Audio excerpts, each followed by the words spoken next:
just get rid of the Roger, right? I agree right here, and you can see a very high mobility composition coming from the side of RRQ Hoshi. They took the lane, something that Omega Esports could also play. Of course, with that being said, we do see the bans coming to fruition. You mentioned about the Loyi, it's immediately axed away. Right now, RRQ Hoshi down to their last ban. They're probably thinking about banning another jungler, and that is going to be the Hayabusa. Hayabusa has been rising a bit. Well, is really rising in terms of picks in the playoffs. Yeah. So a lot of players just want to go for that. And right now, Omega Esports, they need to choose their second to the last hero. Yeah, I think the rise of Hayabusa is coming off of the fact that there's a lack of bodies, meaning Popol and Kupa doesn't see much play. There's no sun, literally no sun in M2. And yeah, again, I hope so too, right? Yeah. But again, a lot of these fights happen in tight and close spaces, and they end up in odd chases. So who does that good? Who does that well? That's Hayabusa. So I guess that's why a lot of teams have the stock built up. But right now, second to the last pick for Omega Esports is going to be the Ruby in the side lane. And then for RRQ Hoshi, rounding it out, what are they missing? They need a support hero in mid. And they already have their jungler. They need another side laner. At this point in time, I mean, they've taken away quite a number of good ones and also kind of bit themselves in the back in that situation where getting rid of the Claude might not exactly been the best. So having to go for the carry, this is a really risky move, but we'll see. The last one is going to be Kagura. Oh, actually, it's going to be the Eudora. They rhyme though. Yeah, I heard that wrong. I don't blame you. Ooh, this is going to be an interesting one. Is very this spicy. going to be Benedetta on Psycho?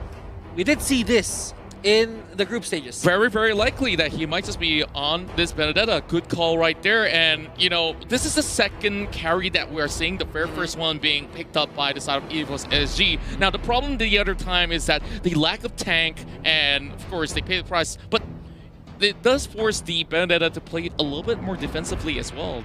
Don't you guys think?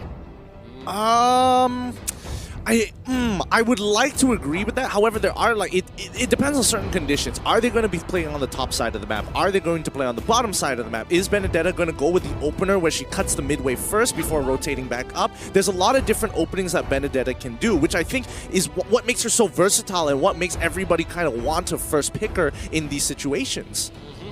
RRQ Hoshi, they have their draft locked. Omega Esports, they picked the Roger for their last pick. In terms of the drafting, how are you guys taking this? Let's start with you, Gideon.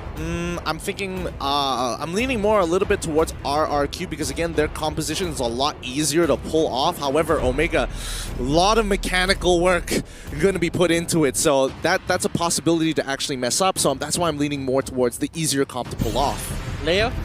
I will go the other way. This is a fork road, and I take the Omega Esports route because their lineup looks very 2021. It looks very M2, right? It covers all the bases. You know exactly who is going, and it makes sense to me. So I'm saying Omega. Yeah, and I honestly can't choose one, but if I have to pick, I'm also going with Omega side for the moment here, as I could definitely see that they have pretty much of a clear cut. Carry to be activated, it does take a little while. We talked about the clearance speed, and well, I want to see it come online, but how soon can it come online? So we will head on to the Celestial Palace, and gentlemen, please take the floor. Here we go, RRQ Hoshi versus Omega Esports. Starting it off, let's figure out exactly what's going on. This pause here gives us time to understand who's laning where. Of course, Vin for sure taking the mid lane. You got R7 for arrows. Can you be aggressive early on? And I think that might be, that's going to be really, really difficult here.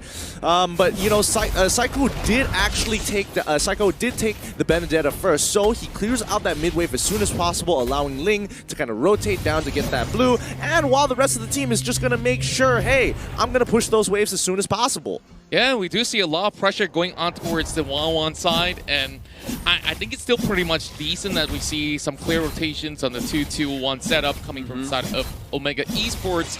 So this Ruby will be self-sustaining for the moment, and well, what's to say that Ling possibly will be having a lot of all these great vision. We're going to be going on under pause as we talk through things. Now, a double execute setup coming from the side of RRQ Hoshi also poses a little bit of that early trap too.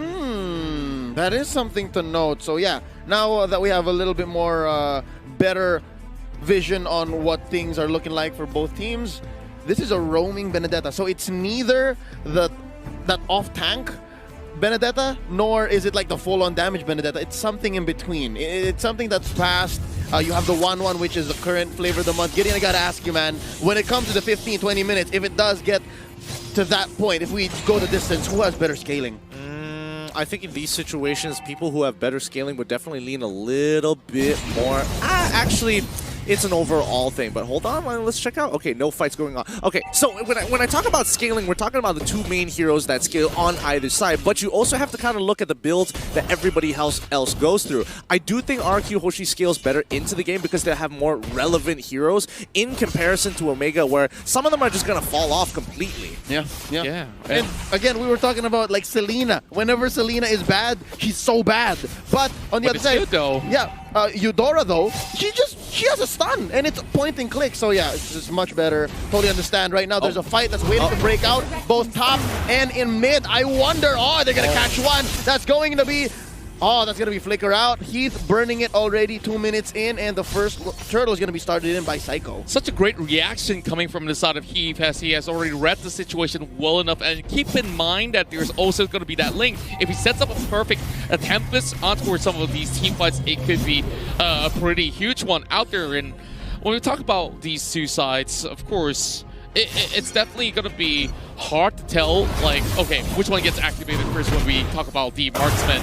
Because honestly, the carry is going to take a little bit of time before getting things like the Golden Staff or the Demon Hunter Sword or stuff like that. Yeah. But yeah, like back to what was being mentioned by Gideon, it's a little bit more easier to execute compared to Omega. Yeah, and especially at the highest levels, right? You want to minimize your possibilities of making that mistake, and the more that you can minimize it, the higher chance of more consistency you can receive. Oh, here it comes. That's going to be 4 members from RRQ Hoshi coming in. And they're so aggressive. Lemon gets taken down first. Blood here drawn by Hajizi, plus the turtle, and that's going to be some revenge from Albert, taking out Mr. Fundamental himself. That's going to be 2 going over to RRQ Hoshi, taking down Kenji. And are they done? The answer is yes. Omega Esports don't want more of this. All I gotta say is, youch. Big ouch. I mean, Omega, they saw 2 of their guys go down so fast. Hajizi is like, nah, get me out of here. I don't want any of that no more. Yeah, and R7 arrived to the scene and he's like, okay, Big Dragon coming through, and you know the case is pretty much close right there. So 2-1 at the very moment. Honestly, the small little lead that they are getting from the side of RRQ Hoshi can still be contested right here in this sort of way, but Unstoppable Force has already been used up. Ooh, defensive Electo final blow right there by Psycho, saving himself. And yeah, I'm liking what I'm seeing from Omega Esports here. They're building up their confidence. They did lose that big team fight inside the Turtle Pit earlier. They are maintaining this small gap to RRQ Hoshi, about 200, 300 gold. But right now, we're looking to how RRQ Hoshi can kind of make that gap a little bigger. What big move will they do next? Or will they just let Omega Esports go in and make them pay with a counter attack? I think if I was in Omega's position, I'm starting to look for picks around buff timings, which is going to be like you're targeting Ling to make sure, hey, if Ling is on the purple buff, I want to look to try and punish him as he's trying to clear that area of the jungle. And if not, he's not there, let's rotate down to bottom side until they get caught out. Speaking of getting caught out here, Hajizi has just arrived, but instant response coming from Lemon just to flicker away. I think both of these teams kind of have this like interesting side quest of, besides these big neutral objectives, we also want to take down these side lane marksmen. And now Heath takes quite the blow, but he's saying, sir, can I have some more? He wants to go for another fight because he does have his ult on. And no! That's going to be Psycho barely getting away. And the delay damage from the trap and the slow taken in. Yelly Haze just catches him off. You know, talk about really unlucky there, because he does use the final blow to try and negate the damage, but unfortunately it's just like literally 0.2 seconds off from the delayed damage, but the fight is already beginning. Heath is going to make the run for it. And R7 here in half dragon form, able to push people back because he still has some Sha energy. It resets. Curtizi here putting a beat on him, and they are going for what I think is the second turtle of the game. It's taken quite a while, and Hajizi, he says the coast is clear, but for how much longer? Well, I believe that it's pretty much clear for him for the taking at the moment if we look at it, but they are focusing on towards Kenji. Instead, they do get the turtle, but a 2v1 commencing down towards the bottom side doesn't result too much, but here comes the big one. Oh no, Vin here trying to save his life, and all from behind, in comes Hajizi. The machine is online, and so far they have gone to building enough confidence to mess with Albert, but some breathing room for the King of Kings here, their jungler. He's able to get his purple at least. Yeah, he's got the purple. He immediately goes in for a little wander as well. Now, going for the invasion, he's still going to be chased up, so... You know, Ling doing Ling things, he could easily move around. Yeah, it's one of those situations where it's like, yeah, we've got to catch on it. Oh, yeah, it's Ling.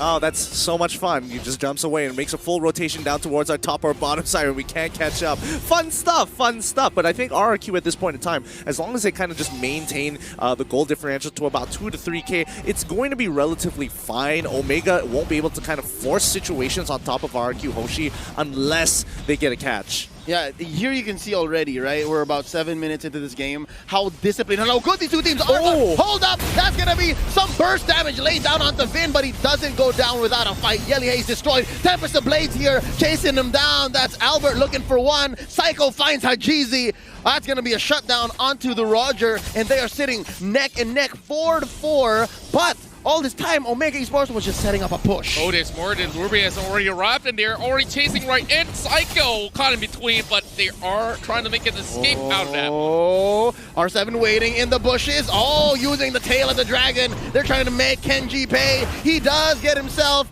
a Cyclone Eye, but off camera, that's going to be Lemon taken down. It's a marksman and marksman fight, and that's Curtizi winning down bottom. Definitely we're going to be having to look in towards itemizations as well, because at this point it's getting a lot more interesting. So Gideon, just looking at things, we've already got some big stuff coming in the way. Yeah, honestly, we're looking at Lemon, who only just has his endless battle here, but we're looking over at Cardizi. He's already got the Demon Hunter sword on top of the boots, on top of that corrosive sight. So he's going to be pretty relevant into this game. He might not be doing the most amount of damage, but at the very least, he's slowing them down for the rest of his team to kind of catch up and take out. And looking at Hajizi, he is, I guess, halfway through his endless battle as they go for this turtle, the very last in the game. Ooh. Looking for it. There you go. They take the turtle, and just like that, it's a Mexican standoff. It's just who's going to pull the trigger first, who's going to jump in with their ults and start it strong. And I think in this situation, without R7, Omega Esports has the range advantage, especially with the reach that the Abyssal Arrow has. Yeah, and he's all the way on the other side of the map, and they've already understand that. Oh, flicker right in! Injector onto one. That's going to be Vin, blasted down by 4 members of Omega Esports. That was huge.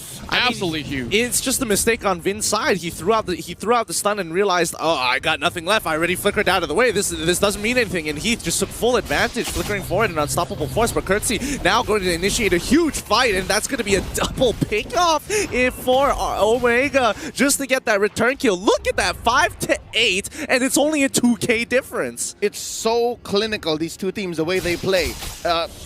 I mean, this cliche has been mentioned. I'm pretty sure I'm beating a dead horse, but it's so chess-like, right? I'll give up my pawn, you can have a rook, but then after that I'll take a bishop. That's what this 5-8 is looking like, especially with this, you know, relatively small 3K lead. Indeed, but for the RRQ Hoshi side, they're slowly losing pieces after pieces on an unequal term. And speaking of which, they're going to be taking this buff if they don't do anything about it. Ooh, that's going to be Psycho coming in between 4 members. He wants it. Kenji trying to look for a good hook, and he finds it. In comes Easy, but that's going to be a stun. Psycho pays the price. R7 says, get out of our jungle. We don't want y'all here. But Hajizi wants more. Does he have the support? Yes, he does. Oh, they're waiting. They're waiting. They say we're calling it tough. Nah, it's not worth it at this point because, again, their main target here is Curtizi. As long as he has his ult, it's just not worth going for anybody else unless it's maybe a Yelly Haze, but Yelly Haze is barely in the fight, or even Kenji, but even Kenji has his ult still up. That's right, and with that being said, we're looking at Omega Esports side. Now that they are so much more up ahead after a couple of all these sort of picks, they're starting to feel a lot more confident about taking every single thing that they have inside the jungle. All they can do is just wait for the right moment to strike in. We do have the Lord up available, but over here, a little bit of a slight 1v1 between Albert as well as Kenji. Oh, it's just the battle of swords and sights, and here comes Lemon, Tempest of Blades, barely misses. Oh, he's got some dashes here. He's trying to grab him. Oh, there you go. Full range stun here by Yelly Haze. Gonna be using the dashes, trying to get out of there. Not enough to save Lemon. That's 1 for free. Oh, this is while they were going for the Lord. Psycho goes down. Hajiji takes him. Here R7. comes R7. What? Oh, wow. A dragon helps the Lord get stolen by R7. That's going to be R7 surviving. Oh, I think it's worth it already. Crossbow of Tang. 4 members down. Traded off for the Lord. Oh. No way. No absolute way. Even though they do get the Lord, just look at the Ruby right down below. Like, this Lord doesn't mean a thing at all after getting snatched away, but at least it buys some time for side of RRQ Hoshi. I mean, they're up by 5 towers at this point. RRQ Hoshi has not been able to kind of break through. Omega will be stopping that Lord right in its tracks. And I mean, if they had more of a wave onto mid and topside, they might have been able to get both inhibitors at the same time. And I think RRQ Hoshi, this game is slowly slipping out of their hands. I hate to say it, but stealing that Lord at that very moment is the equivalent of using a Band-Aid on a bullet wound. It held them back for what, 30 seconds tops? And they're still maintaining map pressure. Yeah, and of course, with that, they only gain maybe very slight edges out of that by just putting their bodies at where all these sort of bullets are coming through, and they just have to do something just to have that knee-jerk response. And while at it, I guess they just have to wait for another sort of opening at this moment, which is not going to come by, not until 20 minutes or so. Speaking of 20 minutes, Gideon seems to know what timers are like. And Gideon, what's your feel, man, right now before this fight happens? Oh, it actually has started. Too late. Curtisi gets blasted by Vin. Not over. They're looking for some revenge here. Vindication. That's what Omega Esports is looking for. They take out Yelly Haze. R7 is a man on a mission. They're going to blast this turret and push Omega Esports back in. Now, that timer, man, 13 minutes in. How long until we see Lemon pop off? I mean, honestly, let's double check the items so I have a better idea of what where is he with that. Lemon is currently at 6,000 gold. He's got 2 items, both pretty defensive. He doesn't even have the golden staff yet.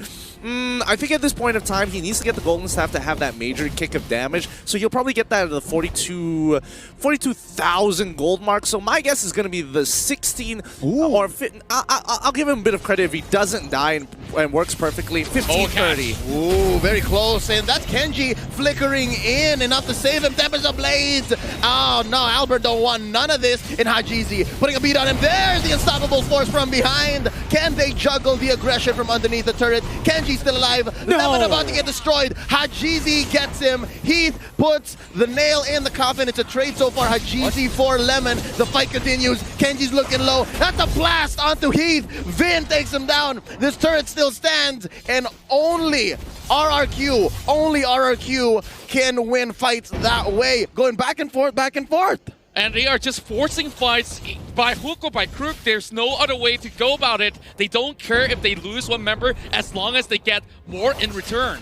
I'm not gonna lie, Vin's is starting to become a bit of a problem for Omega in this point. And I think that's where the executional part of it is starting to kick in, because as you can see, Yelly Haze, he's not landing as many abyssal arrows, and even if he does, he's probably not going to be able to capitalize on it in comparison to Vin, who just goes in, full combos you, walks away and says, R7, go get him, boy. Yeah, and we've already seen purchases like the Blade of the Heptaseas coming in as well, so very much interesting as we hit towards the 15-minute mark. You can see that we are having pretty much an equal level terms after so many fights. RRQ Hoshi, not in the number of kills, but the goal has already been equal. Oh, yeah. Barely 1,000 now. Barely 1,000. RRQ Hoshi, the King of Kings, have figured out this strategy. And just like that, I think Gideon is on the mark pretty much. About, what, 3 minutes away since he did say. And right now, Albert. Omega Esports isn't as confident with the Lord this time around. Oh yeah, definitely not. I mean, honestly, I was off by a full 30 seconds there. Lemon just got his Winds of Nature, and that's going to be a huge, huge buy, because that means Cartesian as well as Kenji can't take full advantage of him. Things are looking relatively difficult at the very moment. While a couple of all these pistol arrows being sent out, Demon Hunter Sword being purchased by Hajizi, so a little bit more spike coming in for the Roger, which is definitely great news for Omega at this point in time. Yeah. You see a little bit of split push being done by RRQ, Hoshi, Oh, yeah. and they're still not letting their eyes off as Omega Esports still eyeing on towards the Lord. Yep, that's the advantage that Albert has here as the Ling. He's able to push these lanes, cut him where he needs to without any punish, actually, because of Finch Poison. That's exactly what he's doing. But it looks like Omega knows he's up there. Omega wants to make the most of the situation and is trying to force a fight with RRQ. What they're trying to do is catch one off at least, and that's a good -1. A -1 goes miles in situations like this. This is the situation that they are looking for, making sure that somebody takes good care of the side lanes, and as many of these Omega Esports members goes there, they will try to find a setup over on towards the Lord side. Oh, wait, there's a fight. Is there not a fight? No. Oh, no, they backed away. Sorry. Yeah. Oh, they catch one. That's full stuns onto Vin. Honestly, at this point in time, it's a game of cat and mouse. Whoever gets picked off first is going to essentially win or lose the fight. But I have to point out here, it's 9-14. It's they're 3 towers ahead. They're literally 5 kills ahead as well. And it is 49.2k to 49.8k. Where is the disparity here? There is almost no disparity at all, even though in every single numbers and 2 turtles on top of all of those stats, how is Omega not ahead? RRQ has just been really proficient in their way of farming. If I may build on that, it's a game of cat and mouse where neither is sure which they are, right? It's also a blind game of cat and mouse, and it's very important to check your bushes right now. And the one person or one team who has the advantage when it comes to the range and the vision is Omega Esports. Now Heath catches Psycho. Oh, they catch Kenji off guard in the Omega Esports side of the jungle towards the purple. That's a huge -1 for Omega. I wonder how Omega's gonna just recover from here. That's right, a big opening that they have managed to find just by having the Benedetta pulling all the attention, and now they fixate their attention on towards Lord. Instead, they want Omega to commit. Without that Ruby, things are definitely going to look a little bit haywire in this sort of fight. Sideways, if you ask me, sideways for Omega Esports. This time, that's a huge chunk of damage, of lifesteal, and of crowd control. And I think what Omega Esports trying to do is reset. I think at this point, it's about finding the opportunity to get the angle, because right now, look at that bottom wave. It's pushing in naturally. As long as RRQ just kind of chill and just wait, somebody is going to have to deal with that slowly building up wave. And RRQ, they don't mind doing it because they are scaling towards the late game. And Omega, they've run out of time at this point, and they have to solely believe in their own mechanics to actually win them out in these bigger fights. That's right, and now we're hitting 18-30. With most of the members already hitting level 15, and I guess this is where it's all about completing your items at this point in time. At M2, or at least, right? And even the playoffs specifically, when you reach the 18-20 minute mark, that's basically a marathon. Like, this is longer than usual already, and right now with Kenji back on the map, they have eyes on Albert since he is pushing down bottom. I think Omega Esports is just going to jump the gun. They're just going to go for it, saying, just start it up. Just hope that Vin isn't there and that Albert isn't ready with the retribution. Oh, this is going to be big news here. Ruby is being pretty occupied, but they understand once again, they're going to go in for another reset, but Heath, though, playing with fire. Oh, he got caught out. That's at least one ultimate from Vin. They have the timer. They have to make sure that inside, deep inside, they know what it looks like for the opponent, what kind of firepower they're packing. And wow, again, they're back to the game of how low can you get Lord before the opponent actually jumps in, bites. Yeah, and Lemon, although he's 60%, easily could just find his way to live steal Malefic Roar on the hands of Cortese. And yeah, very much interesting. Just keep your eyes like, and while this boomerang game of who can get the Lord lowest before resetting, just look on the opposite side of the map here, because you can see that Ling as well as Ruby are both trying to make sure those lanes are clean. And RRQ, simple macro here, just get a wave pushing on their side, because again, if Omega Esports walks out too far, you can punish. If one person goes over, you start the Lord. You put them between a rock and a hard place, and eventually somebody is gonna crack. Yeah, and if you do look at the goal differentials, it honestly doesn't matter at this point in time, where most of the people have already completed all of all their items. And being up ahead means that they are shoving way harder towards the side of Omega. Dude, check out that graph, man. Omega was just dominating the first half of the game, and then RRQ Hoshi just slowly catching up. If only Omega was able to close out that game. Man, they must be kicking themselves like, oh, if only we had that Lord and it didn't get stolen just now.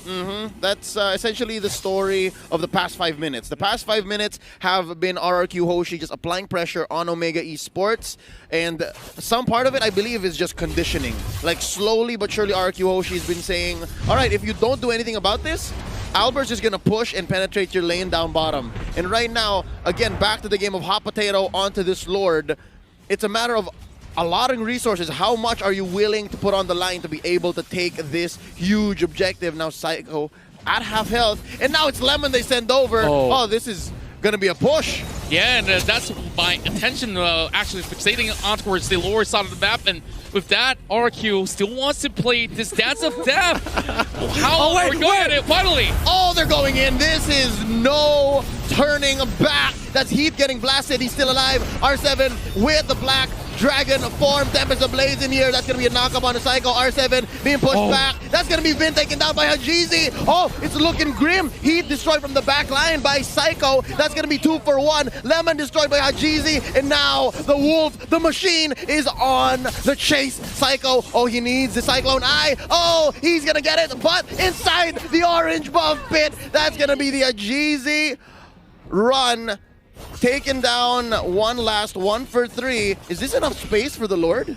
This should be plenty of space for the Lord, actually, unless Albert makes a fat steal here, which I don't think he's going to do. In most situations, Lings are just going to cut the wave, but considering the wave still has a long way to go. Oh, no, the burst is just too much. That's what, 4 members of Omega Esports? Oh man, RRQ Hoshi's very own R7 was a little too optimistic. Yeah. Absolutely dropped the ball right there. You can see Albert can only fly around just to see this Lord go in the hands of Omega Esports. And I'm pretty sure the Filipino fans here rejoice after that long dance. And it all started from sending Lemon right down below, and Omega Esports knows, okay, we can actually catch them out of position, and that's where that 3-for-1 trade didn't go anywhere as planned for RRQ.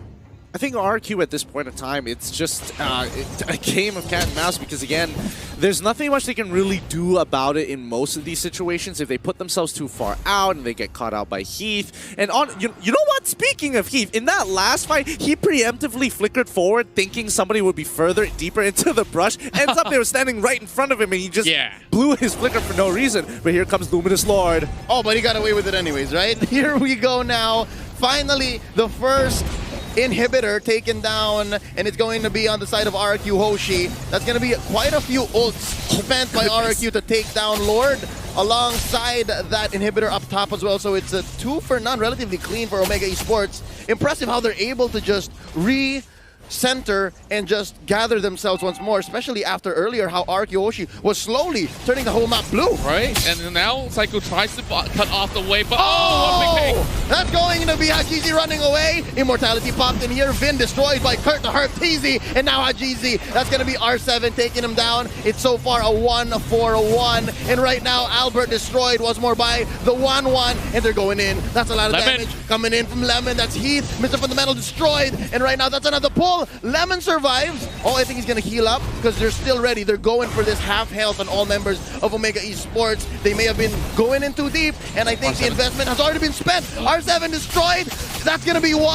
Oh, hey, Hayes, that's going to be 2. They're trading back and forth. 2 members left. Good plays coming in from RRQ Hoshi. Even though they had a bad situation, they just have to make sure that they understand who scales into this game. Okay, Albert dies. Who do we have to depend on? Lemon. If you have to throw your body in to buy some time, then throw your body. Just like what they're doing out now, it's going to be a 2v2 situation. Oh, they triggered the crossbow tang, but Psycho gets away. Oh no. Full range. Oh, that's going to be a pull by Kenji. And that's Lemon. That's Lemon finally shut down. And that's 2 defenders, though. Vin is back in here, so that's some wave clear on the side of RRQ Hoshi. Just look at it, 50 over seconds if you go down at this point of time. RRQ Hoshi at the very least still have 3 members up, so this is where Omega Esports can continue to apply the pressure. In more than about 2 minutes in towards the game, we'll see possibly the final Lord, but they might not even need it right now. Electro final blow used to clear the waves, but Curtisi will take down the turret. Anyways, what is this? About a minute away from the third Lord, and Lemon's gonna be coming in on time. So I think for RRQ Hoshi, just buckle in. Just wait for Lemon to come in, and I don't know, man. Whatever you did with Vin for the first Lord, do that again. But at this point in time, if you actually lose at least 3 members by just snatching the Lord away, yeah, maybe you might get away with, you know, that Lord just marching towards the enemy side and you have like a full send of Omega Esports army just at your base by that point in time. Yeah. So, Curtisi having one final slot uncompleted, but hey, what's to say? I think he really packs a punch at this one time. I think he packs a punch too. I think they all honestly pack a punch. And the real problem right now is that they can't seem to get onto the scaling heroes. Lemon just refuses to die. Albert, he buys so much time, especially when he jumps into the backline here, that Omega Esports can only deal with one problem at a time. And Kenji, he's going to be staying very close to Curtisi more often than not, just to kind of protect him with the I'm offended and making sure that he taunts the right people, just to buy that time to allow Curtisi to at the very least have enough weakness procs just so they can use his ultimate in a clutch situation. Yep, and we've seen earlier, a crossbow tang is not a confirmed kill. Not at all, because of how this Rome Benedetta is playing in right now. That's going to be a fight. I think they're picking. Oh, Vin gets caught out. Oh, he lets out the ult. That's going to be flame shot used already by Yelly Hayes. And Hajisi destroyed by Lemon from the back line. Tempest Ablaze here by Albert. That's going to be traced left and right. Kenji down, as well as Hajisi. 2 for 1. I think they are ripe for the Lord take. Yeah, and we just saw the positioning of Lemon initially was a little bit questionable, but when he flickered to get that position, to get that first opening, it started to make sense where the rest of RRQ Hoshi will be able to penetrate through from a very awkwardly positioned Omega Esports. Honestly, I'm surprised that Omega didn't just jump onto Lemon there. Like, he was free, and you can see that the unstoppable force was up there. They were just waiting out the winds of nature, but that's just like a second long. So it's kind of on Omega, who I think were in disbelief. Like, no way he's doing this. This is kind of troll, right? Yeah, again. Give carry, what, 1.2 seconds of free hits, especially with full lock items like this. You're in for a bad time, and right now, oh, Albert's stealing oranges now. This is going to be rough for Hajisi when he comes back. And you can see Psycho really roams in towards the mid side as well. They're having 2 members right over the lower side of the map. And this Lord right here is the terminator of the entirety of this game, which honestly, Omega Esports hasn't been able to find a safe way to even get a pick in this sort of sense. Yeah, no, it's because of, again, the vision that Omega Esports has is trumped by the mobility that RRQ Hoshi has right now, right? Like, again, Gideon mentioned the forward flicker by Heath. If he only knew that there was no one in the bush, I think Yelly Hayes hasn't warded that area yet. If he only knew that he was right in his face, he could have used that mobility to close the gap. But right now, oh, nice catch. That's going to be Lemon caught by the ejector, and he's going to get blasted down. Heath trying to run, save his life, and he survives. But look at Albert. Albert looking to just cut the waves. Oh, it's a silent Cold War between Kenji and Albert. Both sides just not letting up here, but at the end of the day, who wins out in these later stages? I mean, Yelly Hayes, he's going to take some damage. Psycho is just going to chase him down, and nope, the rest of the team back off, and they could, I mean, I don't think Lemon wants to fight without his ult here, so Psycho has got to be real careful. Psycho right in between all these members of Omega Esports, not looking all too great. As much as he has immortality, he can buy only very a few seconds in towards this match, but he's trying his best to make it out alive. Lemon, as much as he's nearby, he's not getting out of this. I take my words back. Psycho things! Madman!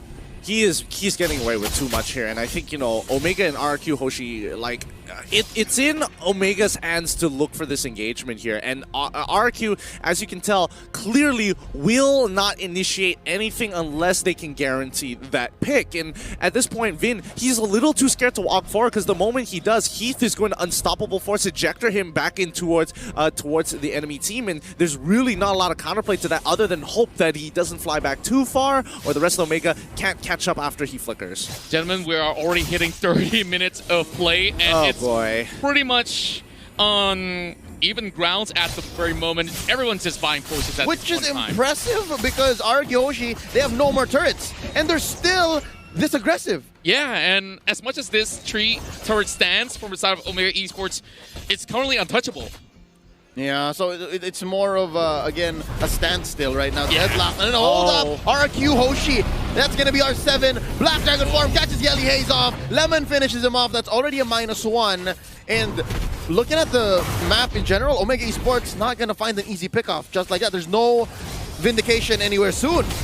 Not even Psycho. Again, we know Psycho runs away like this. This is what he does. Yeah, he just gets away with everything on the line, just pulling every aggro that he can possibly get. And this constant split push will not stop at all, but Lemon, he could possibly solo this if Omega does not pay attention. I mean, Omega definitely knows that this is going on. However, they have to send members to the other side of the map, and Albert, he's able to control this, and he's going in for the full engagement. Oh, there's going to be heat. His immortality pops inside. He has a few shields to buy time. Oh, Curtizi, just in time. Crossbow of tank, and they burst him. That's heat taken out. R7. Where is R7? That's going to be Curtizi. Oh, Hajizi as well. They're running away. Oh, can Psycho finish him off? Lemon from behind. Kenji gets him. That's Psycho taking down Curtizi. 1-1 off the table right now. Kenji flickers in, saves himself just in time, and now there's Hajizi.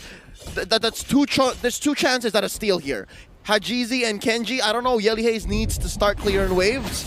And yo, this might be RRQ's. I feel like RRQ is just more confident this time around. Like it should be. However, Selena and those Abyssal Arrows could be the game changer. Vin just waiting for the catch. He gets caught out himself. Oh, Vin is still alive because they are going to burst down Yelly Haze. And Yelly Haze is still in this. Vin gets destroyed. Hajizi gets him from behind. The delayed damage gets down Yelly Haze. And there's still 4v3. Hajizi survives. Psycho's chasing him. Oh, they're looking for the juke. And, oh, what a transform! Oh, they're going to find him anyways. Kenji's still in this.